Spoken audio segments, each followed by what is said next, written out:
Sir ಹಾಗಾದ್ರೆ ಸಿದ್ದರಾಮಯ್ಯ ಗಳಿಸಿದ್ರ 136 ಜನ ನಿಮ್ಗೆ ಸೈನ್ ಹಾಕಿಬಿಟ್ಟಿದ್ದಾರೆ ಸರ್ ಹೈಕಮಾಂಡ್ಗೆ. ಎಲ್ಲಿದೆ ಹೈಕಮಾಂಡ್ ನಿಮ್ಗೆ ಹೇಳ್ತಾ ಇದೀವಿ ನಾವು ಬೇರೆ ಪಕ್ಷದ ತರ ಸಂವಿಧಾನ ಇದೆ ನಿಮ್ಗೆ ಪರ್ಚೇಸ್ ಮಾಡಿಲ್ಲ ಜನ ವಿರೋಧ ಮಾಡಿದ್ರ ನಮ್ಮ ಮನೆ ಮಕ್ಕಳನ್ನ ನೀವು ಒಪ್ಪಂದದ ಮುಖ್ಯಮಂತ್ರಿ ಅಂತ ಆರ್ಥ ನಡೆಯೋದವ್ರು ಅವ್ರು ಹೇಳೋದು ನೋಡಿ 136 ಜನ ನಿಮ್ಮಿಬ್ರು ಜಗಳ ರೈತರು ಕಣ್ಣೀರ್ ಹಾಕ್ತಾ ಇದ್ದಾರೆ. ಎಷ್ಟು ಜಿಲ್ಲೆಗಳಿಗೆ ಬರ ಪ್ರವಾಸಕ್ಕೆ ಅಂತ ಹೋಗಿದ್ರಿ, ಎಷ್ಟು ತಾಲೂಕುಗಳನ್ನ ಬರ ಪೀಡಿತ ತಾಲೂಕು ಅಂತ ಘೋಷಣೆ ಮಾಡಿದ್ರಿ, ಒಂದು ಎಕ್ಸಾಂಪಲ್ ಕೊಡಿ ಸರ್.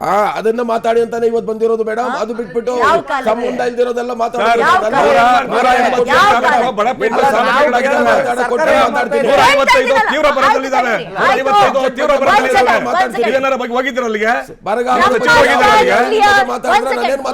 ನಮ್ಮ ಸ್ಟ್ಯಾಂಡ್ ಕ್ಲಿಯರ್. ನಾವ್ ಇವತ್ತು ಮಾತಾಡ್ತಾ ಇರೋದು ಬರದ ಬಗ್ಗೆ, ನಾನ್ ಇವತ್ತು ಮಾತಾಡ್ತಾ ಇರೋದು ಮೇಕೆದಾಟು ಬಗ್ಗೆ, ನಾನ್ ಮಾತಾಡ್ತಾ ಇರೋದು ಇವತ್ತು ಕಾವೇರಿ ಇಶ್ಯೂ ಬಗ್ಗೆ. ತಡೀರಿ ಸರ್. ಬರ ಪೀಡಿತ ತಾಲೂಕು ಅಂತ ಕಾಂಗ್ರೆಸ್ ಇಲ್ಲಿ ತನಕ ಎಷ್ಟು ಜಿಲ್ಲೆಗಳಿಗೆ ಪ್ರವಾಸ ಮಾಡಿದಿರಿ, ಎಷ್ಟು ತಾಲೂಕುಗಳನ್ನ ಬರ ಪೀಡಿತ ತಾಲೂಕು ಅಂತ ಪ್ರಸ್ತಾಪ ಮಾಡಿದಿರಿ, ಒಂದ್ ಹೇಳಿ ನೀವು. ಜಾಸ್ತಿ ಬೇಡ, ಒಂದ್ ಹೇಳಿ. ಬಹಳಷ್ಟು ಜಿಲ್ಲೆಗಳಿಗೆ ಪ್ರವಾಸವನ್ನ ಮಾಡಿಸಿದೀವಿ. ಆಲಮಟ್ಟಿ ಮತ್ತು ನಾರಾಯಣಪುರ ಜಲಾಶಯಗಳನ್ನ ಬಿಟ್ರೆ ರಾಜ್ಯದ ಯಾವ ಜಲಾಶಯಗಳಲ್ಲೂ ಮುಖ್ಯಮಂತ್ರಿಗಳು ಉಪಮುಖ್ಯಮಂತ್ರಿಗಳು ಯಾವ ಜಿಲ್ಲೆಗೂ ಬಂದಿಲ್ಲ. ಮಂಡ್ಯ ಜಿಲ್ಲೆಗೆ ರಾಮಲಿಂಗಾರೆಡ್ಡಿ ಉಸ್ತುವಾರಿ ಸಚಿವರು ಬಂದಿದ್ದಾರೆ ಸರ್ ಮಂಡ್ಯ ಜಿಲ್ಲೆಗೆ. ಉಮೇಶ್ ಅವರೇ ಆಯ್ತು ಮಾತಾಡಕ್ ಬಿಡೋಣ. ಆಲಮಟ್ಟಿ ಮತ್ತು ನಾರಾಯಣಪುರ ಜಲಾಶಯಗಳನ್ನು ಹೊರತುಪಡಿಸಿ ಬೇರೆ ಯಾವ ಜಲಾಶಯಗಳಲ್ಲೂ ನೀರಿಲ್ಲ. ಇದನ್ನ ನಮ್ಮ ಸರ್ಕಾರ ಅಧ್ಯಯನ ಮಾಡಿಸಿದೆ. ಎಷ್ಟು ತಾಲೂಕುಗಳನ್ನ ಇಲ್ಲಿ ತನಕ ಅಟ್ಲೀಸ್ಟ್ 1, 2, ನಾನು ಪ್ರಾಂತ್ಯವಾರು ಹೇಳ್ತಾ ಇದ್ದೀನಿ ಮೇಡಮ್, ಪ್ರಾಂತ್ಯವಾರು ಹೇಳ್ತಾ ಇದ್ದೀನಿ. ಕೊಡ್ತೀವಿ ಇಷ್ಟು ಪರಿಹಾರ ಅಂತ ಎಲ್ಲಿ ಹೇಳಿದೆ? ಪರಿಹಾರ ಕೊಡೋದಕ್ಕೆ ನಾವೇನ್ ಮಾಡಿದ್ವಿ ಅದು ಪೂರ್ತಿ ಮಾತಾಡಕ್ ಕೊಡಿ ಮೇಡಮ್. ನಾನು ಏನ್ ಹೇಳಕ್ ಬರ್ತಿದ್ದೀನಿ ಅಂತ ಪ್ರವಾಸದಲ್ಲೇ 2 ವರ್ಷ ಮುಗಿಸ್ಬಿಟ್ರೆ ಆಮೇಲೆ ಬೇರೆಯವ್ರು ಬರ್ಬೇಕು. ಇಲ್ಲ ಮೇಡಮ್, ಇದು ಚರ್ಚೆನೇ ಅಲ್ಲ. ಇದು ಚರ್ಚೆನೇ ಅಲ್ಲ. ನಾನು ಹೇಳ್ತಾ ಇದ್ದೀನಿ, ಕ್ಯಾಬಿನೆಟ್ ಕಟ್ಕೊಂಡು ನಿಮ್ಗೆ ಏನಾಗ್ಬೇಕು?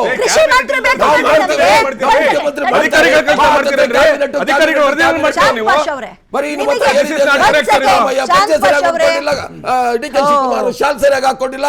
ಇದನ್ನ ಬಿಟ್ಟು ಚರ್ಚೆ ಬಗ್ಗೆ ಮಾತಾಡಿರಲ್ಲ ಸರ್. ಕ್ಯಾಬಿನೆಟ್ ನಿಮ್ಮ ಮನೆಯ ವಿಚಾರ ಅಲ್ಲ, ರಾಜ್ಯದ ವಿಚಾರ. ಶಿಕ್ಷಣ ಮಂತ್ರಿ ಇಲ್ಲ ನನಗೆ, ಬೇಕು ನಮ್ಮ ಮಕ್ಕಳಿಗೆ. ಕೃಷಿ ಮಂತ್ರಿ ಇಲ್ಲ, ಯಾವ ಕಾಲ ಕೊಡ್ತೀರಾ ನೀವು?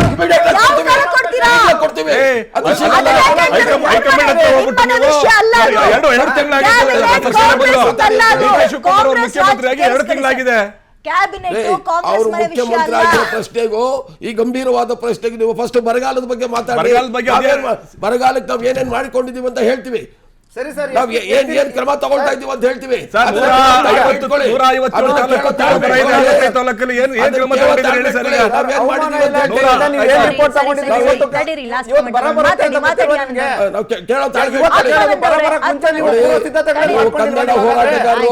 ಕನ್ನಡ ಹೋರಾಟಗಾರರ ಬಗ್ಗೆ ನಮಗೆ ಬಹಳ ಅಭಿಮಾನ ಇದೆ.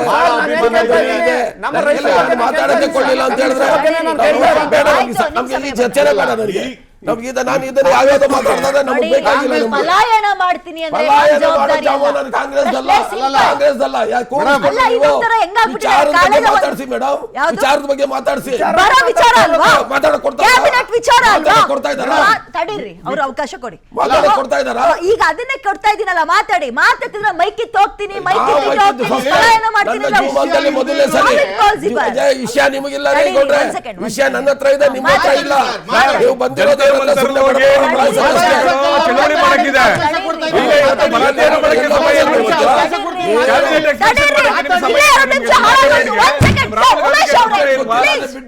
ಮಾತಾಡ್ರಿ. ಈಗ ಇವತ್ತು ರಾಜ್ಯದಲ್ಲಿ ಬರಗಾಲ ಬಂದಿದೆ. ನಮ್ಮ ಸರ್ಕಾರ ಏನನ್ನ ಮಾಡಬೇಕು ಅಂತ ಹೇಳಿ ಒಂದು ಕ್ರಿಯಾ ಯೋಜನೆಯನ್ನ ರೂಪಿಸ್ತಾ ಇದ್ದೀವಿ.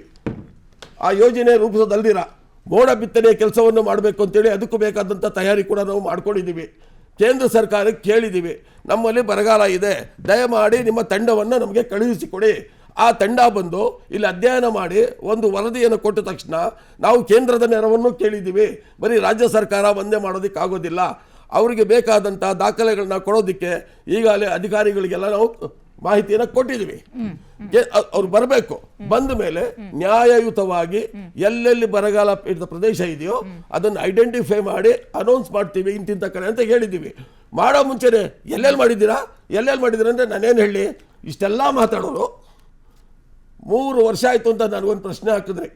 ಯಾಕೆ ಮಾಡಿಲ್ಲ ಡೈವರ್ಟ್ ಅಂತ. ಮಾಡ್ತಾ ಇದ್ದೀರಾ ಮತ್ತೆ. ಅಲ್ಲ ಇದೇನೆ ಬರದ ಬಗ್ಗೆನೇ ಬರೋದ್ ಬಗ್ಗೆನೆ, ಬೇರೆ ಏನಿಲ್ಲ. ಯಾವುದೋ ವಿಚಾರವಾಗಿ ನೀವು ಹಾಕಿದ್ರಿ, ನಾನು ಹಾಕಲ್ಲ. ನಾನು ಇದ್ರ ರಾಜ್ಯದ ಒಂದು ನೆಲ ನೀರಿನ ಬಗ್ಗೆನೇ ಮಾತಾಡ್ತೀನಿ. 2023ರಲ್ಲಿ ಚುನಾವಣೆ ಹತ್ರ ಬಂದಾಗ ನಮ್ಮ ಇವರು ಹೇಳಿದ ರೈತರ ನಾಯಕರು ಭದ್ರಾ ಮೇಲ್ಗಂಡೆ ಯೋಜನೆಗೆ 5,300 ಕೋಟಿಗಳದ್ದು ರಾಷ್ಟ್ರೀಯ ಯೋಜನೆ ಅಂತ ಮಾಡಿದ್ರಿ. 3 ವರ್ಷ ಆಯ್ತು, 5 ಪೈಸಾ ಕೊಟ್ಟಿಲ್ಲ. ಇದ್ರ ಬಗ್ಗೆ ಏನಂತೀರಾ? ಚುನಾವಣೆಗೋಸ್ಕರ ಘೋಷಣೆ ರಿಪೋರ್ಟೇ ಇಲ್ವಲ್ರಿ ನಿಮ್ಮ ಹತ್ರ. ನೀವು ಯಾವ ಇಂಜಿನಿಯರ್ ಎಷ್ಟು ಹಂತದಲ್ಲಿ ಆಗ್ಬೇಕು, ಯಾವ ರೀತಿ ಏರಿಸಬೇಕು, ರಿಪೋರ್ಟೇ ಇಲ್ಲ ನಿಮ್ಮ ಹತ್ರ. ಸುಮ್ಮನೆ ದುಡ್ಡು ಕೇಳಿದ್ರೆ ನೋಡಿ ಮೇಡಮ್, ಕಾಂಗ್ರೆಸ್ ಭದ್ರಾ ಬಗ್ಗೆ ಮಾತಾಡ್ತಾ ಇದ್ರು ಸರ್. ಹೌದು, ಬಜೆಟ್ ನಲ್ಲಿ ಮಾತೆತ್ತಿದ್ರೆ ಅಷ್ಟು 1,000 ಕೋಟಿ, ಇಷ್ಟು 1,000 ಕೋಟಿ. ಬಿಜೆಪಿ ಎಂಪಿಗಳೆಲ್ಲ ಸೇರ್ಕೊಂಡು ಎಷ್ಟು 1,000 ರೂಪಾಯಿ ಇಲ್ಲಿಗೆ ತಂದಿದ್ದಾರೆ ಹೇಳಿ? ಕೋಟಿ ಬೇಡ ಮೇಡಮ್. ನೋಡಿ, ಇವತ್ತು ಈ ಸರ್ಕಾರ ಇಡೀ ದೇಶದಲ್ಲಿ ಕಾಂಗ್ರೆಸ್ ಬಿಟ್ಟಾಕ್ರಿ, ಅವ್ರ ಕೈಲಿ ಆಗಲ್ಲ. ಒಂದ್ ನಿಮಿಷ ಬಿಜೆಪಿ ಎಂಪಿಗಳ ಬಗ್ಗೆ ಮಾಡಿಲ್ಲ. ಮಾತಾಡಕ್ ಬಿಡಿ. ನಿಮ್ಗೆ ಕಾಂಗ್ರೆಸ್ ಆಗ್ಲಿ ಬಿಜೆಪಿ ಆಗ್ಲಿ ಒಂದ್ ಚಾಳಿ ಬಂದ್ಬಿಟ್ಟಿದೆ. ನಿಮಗೆ ಪ್ರಶ್ನೆ ಕೇಳ್ಬಿಟ್ರೆ ಅವ್ರೇನ್ ಮಾಡಿದ್ರು ಗೊತ್ತಾ, ಇವ್ರೇನ್ ಮಾಡಿದ್ರು ಗೊತ್ತಾ? ಬಂದಿಲ್ಲ, ನೀವು ವಿಷಯ ಮಾತಾಡಕ್ ಬಿಡಿ. ಕೇಳಿದಿರಿ ಪ್ರಶ್ನೆ. ನೋಡಿ, ನಾವು ಫೆಡರಲ್ ವ್ಯವಸ್ಥೆಯಲ್ಲಿ ಇದೀವಿ. ಈ ವ್ಯವಸ್ಥೆಯಲ್ಲಿ ಸರ್ಕಾರ, ಇನ್ನಿನ ಸರ್ಕಾರ, ನೀವು ಭದ್ರಾ ದಂಡ ಯೋಜನೆಗೆ ಎಷ್ಟು ಡ್ಯಾಮ್ ಅನ್ನ ಏರಿಸಬೇಕು, ಅದಕ್ಕೆ ಏನು ನಿಮ್ಮ ಬಜೆಟ್ ಏನು? ನೀವೊಂದು ವರ್ಕ್ ಇದನ್ನೇ ಮೀಟಿಂಗೇ ಮಾಡ್ದೇನೆ ದುಡ್ಡು ಕೊಡಿ ದುಡ್ಡು ಕೊಡಿ ದುಡ್ಡು ಕೊಡಿ ಅಂದ್ರೆ ಯಾವ ದುಡ್ಡು ಕೊಡ್ಬೇಕು? ಬಜೆಟ್ ಅಲ್ಲಿ ಯಾಕೆ ಅಲ್ಲ, ಯಾರು ಇಟ್ಟಿರೋದು? ಇವರೇ ಬಜೆಟ್ ಅಲ್ಲಿ ಇಟ್ಟಿರುವಂತದ್ದು. ಇವ್ರ ಈ ರಾಜ್ಯ ಸರ್ಕಾರದ ಈ ಅಪ್ಪರ್ ಭದ್ರಾ ಪ್ರಾಜೆಕ್ಟ್ ಗೆ ಸೆಂಟ್ರಲ್ ನಿಂದ ದುಡ್ಡು ಎತ್ತಿಟ್ಟಿದೀವಿ. ಆದ್ರೆ ಇಲ್ಲಿಂದ ರಿಪೋರ್ಟೇ ಹೋಗ್ದೇನೆ ನೀವು ಕೇಳಬೇಕಲ್ಲ. ಅನೇಕ ಕೇಂದ್ರ ಸರ್ಕಾರದ ಅನೇಕ ರೈಲ್ವೆಗೆ ಆಗ್ಬೋದು, ನೀರಾವರಿಗಾಗ್ಬೋದು, ಬಜೆಟ್ ಅಲ್ಲಿ ನಾವು ಖಂಡಿತವಾಗ್ಲೂ ದುಡ್ಡನ್ನ ಎತ್ತಿಟ್ಟಿದ್ದೀವಿ. ಅನೇಕ ಯೋಜನೆಗಳು ಇಂಪ್ಲಿಮೆಂಟ್ ಆಗಿದೆ. ಆದ್ರೆ ಭದ್ರಾಗೆ ಎತ್ತಿಟ್ಟಿರುವಂತಹ ಹಣವನ್ನ ನಿಮ್ಮ ಮಂತ್ರಿ, ನಿಮ್ಮ CM ಇದ್ಲಿನ ಏನಾಗಬೇಕು ಅನ್ನುವಂತ ರಿಪೋರ್ಟೇ ಹೋಗ್ದೇನೆ ನಿಮ್ಗೆ ಕೇಂದ್ರದಿಂದ ದುಡ್ಡು ಕೊಡಬೇಕು ಅಂದ್ರೆ ಹೇಗೆ ಕೊಡ್ತಾರೆ? ಒಂದು ರಿಪೋರ್ಟ್ ಬರಬೇಕಲ್ಲ. ಲಾಸ್ಟ್ ಸಿಂಪಲ್ ಪ್ರಶ್ನೆ ಆಯ್ತು, ಭದ್ರದ್ ಬಿಡಿ, ಮೇಕೆದಾಟಿಗೆ ಬರ್ತೀನಿ. ಮೇಕೆದಾಟುದನ್ನು ಇವರು ರೆಡಿ ಮಾಡ್ಕೊಂಡಿಲ್ಲ, ಆಯ್ತು, ಇವ್ರ ಪ್ಲಾನ್ಗಳಿಲ್ಲ ಇವ್ರ ಹತ್ರ. ಮೇಕೆದಾಟಿಗೆ ಅನುಮತಿ ಕೊಡಬೇಕಾಗಿರೋದು ಎಲ್ಲಿಂದ? ಮೇಕೆದಾಟಿಗೆ ಯಾವುದೇ ಭಾರತದ ಸರ್ಕಾರ ಆಗ್ಲಿ, ಕರ್ನಾಟಕದ ಸರ್ಕಾರ ಆಗ್ಲಿ, ತಮಿಳುನಾಡು ಸರ್ಕಾರ ಆಗ್ಲಿ ಅನುಮತಿ ಕೊಡುವಂತ ಪ್ರಶ್ನೆನೇ ಇಲ್ಲ ಇಲ್ಲಿ. ಅದು ಕೇಸ್ ನಡೀತಾ ಇದೆ 2 ರಾಜ್ಯಗಳಿಂದ. ಆ ಫಸ್ಟ್ ಕಾವೇರಿ ಟ್ರಿಬ್ಯುನಲ್ ಅಂತ ಮಾಡಿದ್ದೇನೆ ನಮ್ಮ ಸರ್ಕಾರ ಇದ್ದಾಗ. ನಮ್ಮ ಬೊಮ್ಮಾಯಿ ಅವರು ಒಂದು ನಿಯೋಗ ಕರ್ಕೊಂಡು ಹೋದ್ರು. ಆ ಟೈಮಲ್ಲಿ ಅನೇಕ ಈ ಕಾವೇರಿ ವಿಷಯವಾಗಿ ಅನೇಕ ಬೋರ್ಡ್ಗಳಿತ್ತು, ಅನೇಕ ನಿಗಮ ಮಂಡಳಿಗಳಿತ್ತು. ಇವನ್ನೆಲ್ಲ ಒಂದು ಟ್ರ್ಯಾಕ್ ಒಂದು ಟ್ರ್ಯಾಕ್ ತಂದು ಕಾವೇರಿ ಟ್ರಿಬ್ಯುನಲ್ ಇದನ್ನ ಮಾಡಿದ್ಮೇಲೆ ನೀರಿನ ಸಮರ್ಪಕವಾಗಿ ತಮಿಳುನಾಡಿಗೆ ಎಷ್ಟಾಗಬೇಕು, ರಾಜ್ಯಕ್ಕೆ ಎಷ್ಟಾಗಬೇಕು ಅನ್ನುವಂಥದ್ದಾಯ್ತು. Simple. Thank you so much ಇಷ್ಟೊತ್ತು ಕಾರ್ಯಕ್ರಮದಲ್ಲಿ ಭಾಗಿಯಾಗಿದ್ದಕ್ಕೆ. ವಿಚಾರ ಇಷ್ಟೇ ಸಿಂಪಲ್. ನಮ್ಮಲ್ಲಿ 28 ಜನ ಎಂಪಿಗಳಿದ್ದಾರೆ, ಅದರಲ್ಲೂ ಬಿಜೆಪಿ ಎಂಪಿಗಳಿದ್ದಾರೆ. ಬಿಕಾಸ್ ನಿಮ್ದೇ ಅಲ್ಲಿ ಅಧಿಕಾರದಲ್ಲಿ ಇದ್ದವರಿಂದ ನಿಮ್ಮಿಂದ ನಮಗೆ 1 ರೂಪಾಯಿಂದ ಉಪಯೋಗ ಇಲ್ಲ. ನೀವು ಸಬೂಬುಗಳನ್ನು ರೆಡಿ ಇಟ್ಕೊಂಡಿರ್ತೀರಿ. ಮೇಕೆದಾಟಿಗೆ ಒಂದು ಸಬೂಬು, ಕಾವೇರಿಗೆ ಇನ್ನೊಂದು ಸಬೂಬು, ಅನುದಾನ ಸಿಕ್ಕಿಲ್ವಾ ಇನ್ನೊಂದು ಸಬೂಬು. ಅಂದ್ರೆ ನಿಮ್ಮ ಧ್ವನಿಯಲ್ಲಿ ಇಲ್ಲಿ ಮಾತ್ರ ಮೆಟ್ರೋದಲ್ಲಿ ಟ್ರಂಕ್ ಇಟ್ಕೊಂಡು ಓಡಾಡಕ್ಕೆ ಇಂಥದಕ್ಕೆ ಮಾತ್ರ. ಇವತ್ತು DMK ತಮಿಳುನಾಡು ಅವರಿಗೆ ಭಾಷೆ ಬರಲ್ಲ ರೀ, ಅವಕಾಶ ಇಲ್ಲ. ಸದಾ ಸಿದ್ಧವಾಗಿದೆ. ಈ ರಾಜ್ಯದ ಜನರ ವಿಚಾರ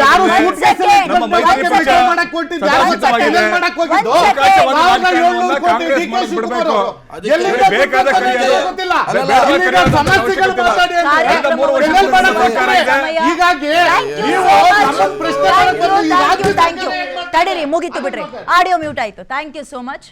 39 ಜನನೋ 38 ಜನನೋ ತಮಿಳುನಾಡಿನಲ್ಲಿ ಎಂಪಿಗಳಿದ್ದಾರೆ. ರಾಷ್ಟ್ರೀಯ ಪಕ್ಷದವರು ಯಾರದ್ರಲ್ಲಿ ಎಂಪಿಗಳಂತ ಹುಡುಕಿ ನೋಡೋಣ. ಬಟ್ ನಮ್ಮಲ್ಲಿರೋರು ಇಬ್ಬರನ್ನ ಬಿಟ್ಟು ಇನ್ನೆಲ್ಲರೂ ಕೂಡ ರಾಷ್ಟ್ರೀಯ ಪಕ್ಷಗಳಿಗೆ ಸಂಬಂಧಪಟ್ಟಂತವ್ರೆ. ಬಿಜೆಪಿ ಎಂಪಿಗಳು ಇಲ್ಲೊಂದು ಮಾತಾಡ್ತಾರೆ. ಅವರ ಬಾಡಿ ಲ್ಯಾಂಗ್ವೇಜು, ಅವರ ಸ್ಲ್ಯಾಂಗು, ಅವರ ಇಂಗ್ಲಿಷು, ಹಿಂದಿ ಕೇಳಿಸ್ಕೊಬಿಟ್ರೆ ಅಬ್ಬಬ್ಬ ಯಾವ ಸ್ಕೂಲಲ್ಲಿ ಓದ್ಕೊ ಬಂದಿದ್ದಾರೆ ಇವರು, ಇಷ್ಟೊಂದು ಚೆನ್ನಾಗಿ ಮಾತಾಡ್ತಾರಲ್ಲ ಅಂತ ಅನ್ಸುತ್ತೆ. ತಮಿಳ್ನಾಡಲ್ಲಿ ಒಬ್ಬರು ಎಂಪಿಗೆ ಒಂದು ಹಿಂದಿ ಮಾತಾಡಕ್ ಬರಲ್ಲ. ಬರುತ್ತೋ ಬರಲ್ವೋ, ಅವ್ರಿಗೆ ಬರೋ ಭಾಷೆಲೆ ಮೇಕೆದಾಟಿಗೆ ನಾವು ಅವಕಾಶ ಕೊಡ್ಕೂಡ್ದು. ನೀವು ಕಾವೇರಿ ನೀರು ನಮ್ದು, ನಾವು ಅವ್ರಿಗೆ ಬಿಟ್ಕೊಡಲ್ಲ, ನಮ್ಮ ನೀರು ನಮಗೆ ಕೊಡಿ. ಹೆಂಗ್ ಅವಕಾಶಗಳನ್ನ ಕ್ರಿಯೇಟ್ ಮಾಡ್ಕೊತಾರೆ ಗೊತ್ತಾ? ನಮ್ಮಲ್ಲಿರೋ ಬರೀ ಹಿಂಗ್ ಕಿತ್ತಾಟ. ನಮ್ಮ ರಾಜ್ಯದ ಎಂಪಿಗಳಿಗೆ ನಿಜವಾಗಿಯೂ ಕೇಳ್ತಾ ಇದ್ದೀನಿ, ಮೇಕೆದಾಟು ವಿಚಾರ ಎಷ್ಟು ದಶಕಗಳಿಂದ ಸಮಸ್ಯೆ ಇದೆ, ಕಾವೇರಿ ಎಷ್ಟು ದಶಕಗಳಿಂದ ಸಮಸ್ಯೆ ಇದೆ.